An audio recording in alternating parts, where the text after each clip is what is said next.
e bem-vindos de volta ao Israel com Aline. O assunto de hoje é o Templo de Jerusalém e por isso a gente veio no Instituto do Templo. A gente vai falar um pouquinho do primeiro e do segundo Templo de Jerusalém, mas a gente vai conhecer os utensílios que foram feitos do terceiro Templo de Jerusalém. E esse vai ser o foco do dia de hoje. Então, se vocês estão preparados, vamos começar! Bem-vindos ao Instituto do Templo. Esse local foi fundado em 1984 pelo rabino Israel Ariel. E a ideia do lugar é estudar e também ensinar sobre o primeiro e o segundo Templo de Jerusalém, mas também eles querem se preparar para a construção do terceiro Templo de Jerusalém. Mas antes de a gente falar do terceiro templo, vamos falar do primeiro e do segundo.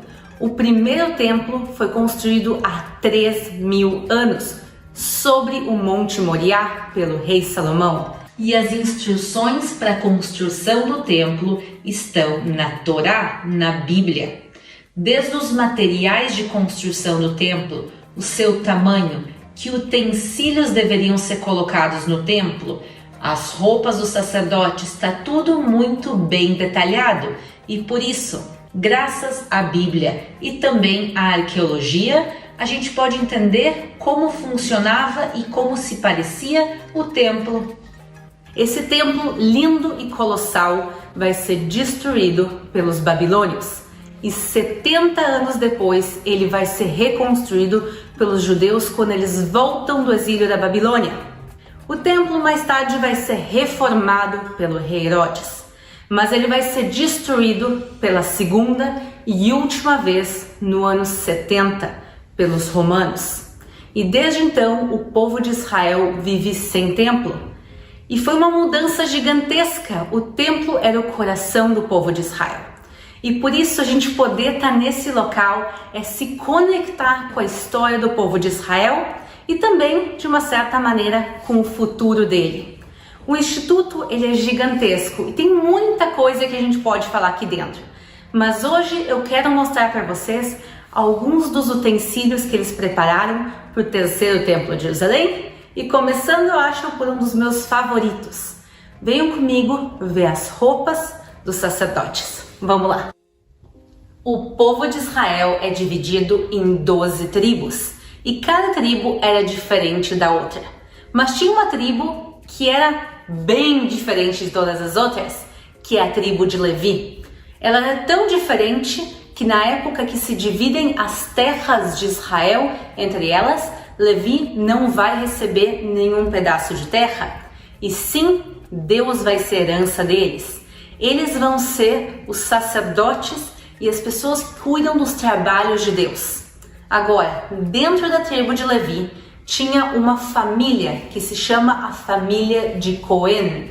O primeiro Cohen de todos é Arão, o irmão de Moisés.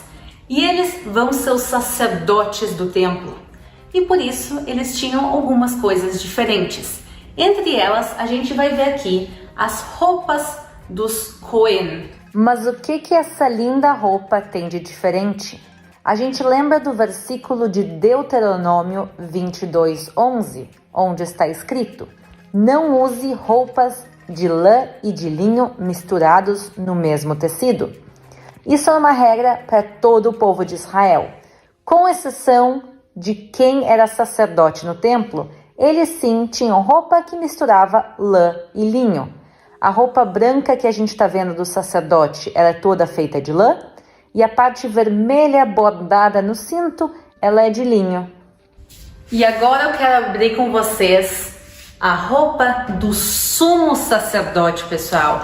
Essa roupa é o luxo. Para vocês terem uma ideia, essa roupa aqui, para ela ser desenvolvida, ela custou mais de 500 mil shekel, que, pessoal, são mais de 800 mil reais. Mas por que ela é tão cara? Devido aos materiais com que as roupas dele eram feitas. Está muito bem explicado no livro de Êxodo, capítulo 28 e 29. E vamos ver agora algumas partes dessa roupa, começando pelo peitoral. a gente consegue ver que tem 12 pedras. Cada uma dessas pedras representa uma das tribos de Israel. E já que essas pedras são todas preciosas ou semi-preciosas, isso já aumenta o custo da roupa. Além disso, a base dourada que a gente está vendo, ela é feita realmente de ouro. E nas pedras a gente consegue também ver escrito em hebraico o nome de cada uma das tribos. E olhando de perto os detalhes do peitoral, que em hebraico a gente chama de Roshan, a gente consegue ver que as correntes e cordas e também os anéis são feitos de ouro. Além disso, no próprio peitoral, entre os fios coloridos, tem fios bem finos de ouro, que fazem a roupa ficar um pouco brilhante. E também parte das roupas do sacerdote, inclusive, são bordadas a ouro, como nessa outra parte que a gente está vendo aqui agora. E aqui na ponta da roupa a gente vê que tem sinos, vocês podem ouvir eles. E esses sinos são tradicionais da roupa do sumo sacerdote. E uma coisa que eu acho incrível é que um desses sinos foi encontrado nas escavações arqueológicas da cidade de Davi. A última peça do sumo sacerdote que a gente vai falar é a coroa dele, como está escrito em Êxodo 28, 36 e 37. Também farás uma lâmina de ouro puro, e nela gravarás, com as gravuras de selos, santidade ao Senhor. E atá-la-ás com um cordão de azul, de um modo que esteja na mitra. Na frente da mitra estará. Quer dizer, essa placa de ouro com escritos em hebraico, ela é amarrada sobre a mitra, que é o turbante do sumo sacerdote. E outra coisa que tem aqui é a Hatzrotzra, que é a trombeta. Essas trombetas eram usadas pelos levitas. E como vocês sabem, ou pelo menos os que viram alguns dos outros vídeos aqui no canal, a família, pelo meu lado materno, sim, eram Cohen, e quer dizer que também são da tribo de Levi, então eles me convidaram aqui também a tocar ela.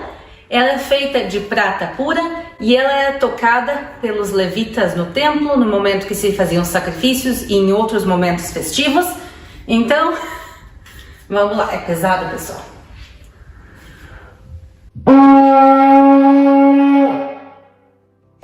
Bom, quem sabe tocar bem, o som sai um pouco mais agradável. No momento no Templo de Jerusalém, centenas de levitas com instrumentos musicais, com as harpas, com os violinos, que não são iguais aos violinos de hoje em dia, com as trombetas, quer dizer, é um momento muito emocionante e também acompanhado por esses instrumentos musicais.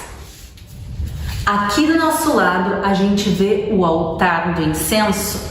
O uso do incenso, ele é um trabalho fundamental do templo, por isso ele tinha muitos e muitos detalhes. Ele era feito, o altar em si, e esse também, pessoal, ele é feito segundo as instruções bíblicas. O altar em si, ele é de madeira de cedro, coberto de ouro. Agora, quando eles foram reconstruir os utensílios, se tem um problema, qual a técnica que tu vai usar? Eles pegaram e, segundo escavações arqueológicas que se fizeram no Egito, segundo achados das pirâmides, eles entenderam que técnicas os egípcios também usavam naquela época e por isso eles fizeram baseados nessas mesmas técnicas. Então é de madeira, coberto de ouro. No templo, 2 vezes por dia se acendia o incenso. E o incenso é uma mistura de 11 espécies diferentes. A gente consegue ver aqui essa mistura, que é de 10. Por que de 10 e não de 11? Porque a gente não pode recriar essa mistura que não seja para o templo em si. Então eles têm aqui potinhos com as 11 espécies, mas quando eles misturam, eles fazem só até 10. E uau, pessoal, vocês não têm noção que delícia o cheiro. Ele é bem diferente do que a gente está acostumado, mas realmente muito bom. E daí ele não é em pedacinhos, se colocaria aqui, se bate e se faz um pó. O incenso, ele era um pó colocado por cima de brasas e aí ele queimava e perfumava o templo de Jerusalém. E a arte de fazer esse incenso e fazer ele da maneira correta era o trabalho de uma família específica, a família de Avtinas. Acender um incenso era uma honra enorme e todos os sacerdotes queriam fazer isso. E por isso, para ser de uma maneira justa, se fazia um sorteio entre os sacerdotes e assim se decidia quem ia ser aquele que acendia o altar do incenso naquele mesmo dia. Aqui a gente está vendo um utensílio um pouco diferente no templo. Isso aqui é a mesa de pães. A gente sabe que dentro do templo tinha pelo menos uma, mas podia ter mais. Aqui no Instituto do Templo eles recriaram somente um, que é o que a gente vê aqui do lado. Aqui todos os sábados, no Shabat, eram colocados 12 pães. Por que 12? Por causa das 12 tribos de Israel.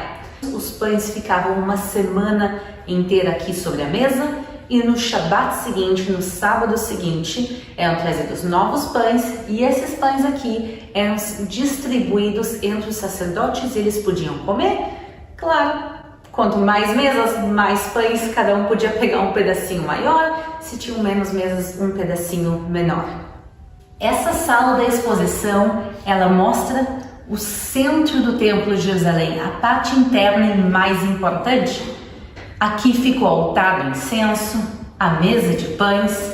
Também, pessoal, aqui atrás de mim, o Santo dos Santos, que a gente já vai falar daqui um pouquinho. Mas o que também não podia deixar de faltar na parte central do templo é a menorá, o candelabro. Agora, pessoal, esse que vocês estão vendo aqui atrás, ele não é original. O original, ele está na rua, ele está exposto para que todo mundo possa ver. Ele foi feito de ouro, pessoal. Ele custou mais de $1 milhão para ser feito.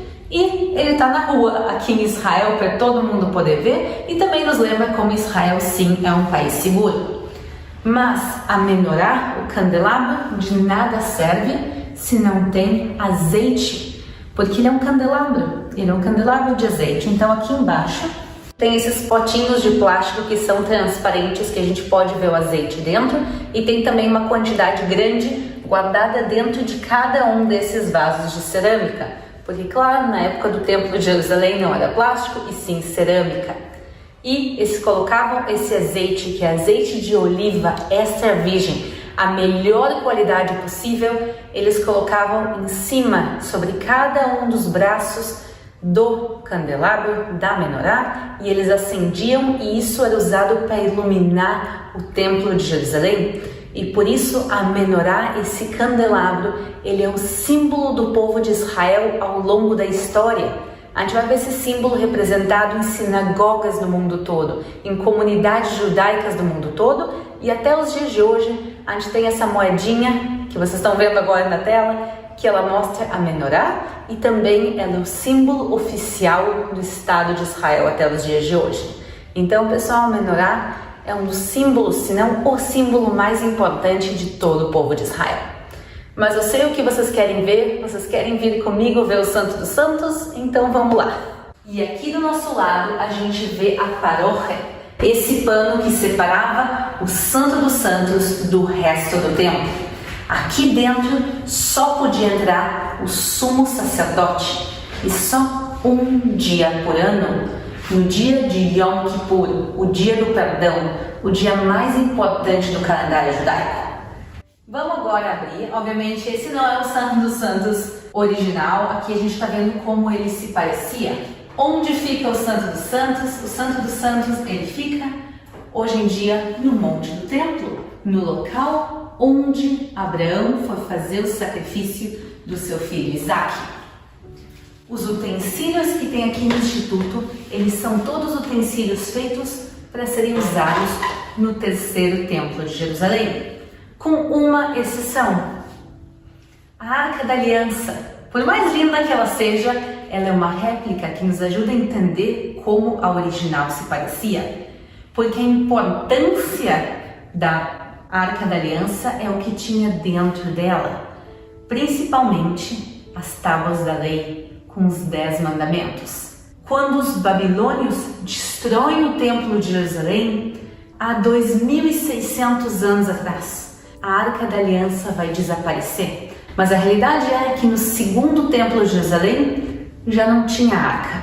O local, o Santo dos Santos, continua, mas a arca já não tinha e por isso, pelo menos até o momento, pelo que a gente saiba, o terceiro templo, por enquanto, não tem arca. Aqui a gente fala do futuro do povo de Israel e do terceiro templo de Jerusalém, mas eu sempre gosto de conectar também com o nosso passado e a nossa história. Aqui, essa pedra para mim é na realidade uma das coisas mais importantes que tem aqui dentro. Essa pedra que vocês estão vendo aqui, com esses desenhos geométricos e essa flor, ela é um pedaço do portão de Hulda. Quer dizer, ela é um pedaço do segundo templo de Jerusalém. E eu acho incrível que eles conseguiram achar e trazer esse pedaço arqueológico até esse local. Então a gente aqui está falando do segundo, do primeiro e do terceiro templo de Jerusalém em um só lugar. Aqui no Instituto do Templo se recriaram praticamente todos os utensílios para o templo, mas é importante destacar que a construção do templo em si, sobre o Monte Moriá, o local que hoje em dia fica o Domo da Rocha, não começou e não se tem data para começar a construção. Então, os utensílios do templo sim estão sendo feitos, mas o templo de Jerusalém ainda não. A gente está chegando no final do Instituto do Templo e aqui é um local onde a gente pode conhecer e também tocar no passado. Por exemplo, aqui a gente consegue ver as 12 pedras, que são cada uma por uma das tribos de Israel. E aqui também a gente consegue, por exemplo, ver os 11 incensos, porque a gente não pode ter todos eles misturados, mas cada um em separado a gente pode ter. Então, poder abrir e cheirar os incensos do Templo de Jerusalém, tocar nas pedras, ver as vestes, é uma maneira de a gente se conectar com o passado e com o futuro. Espero que vocês tenham gostado de conhecer um pouco mais sobre o Templo de Jerusalém e sobre o Instituto do Templo, e a gente se vê na próxima.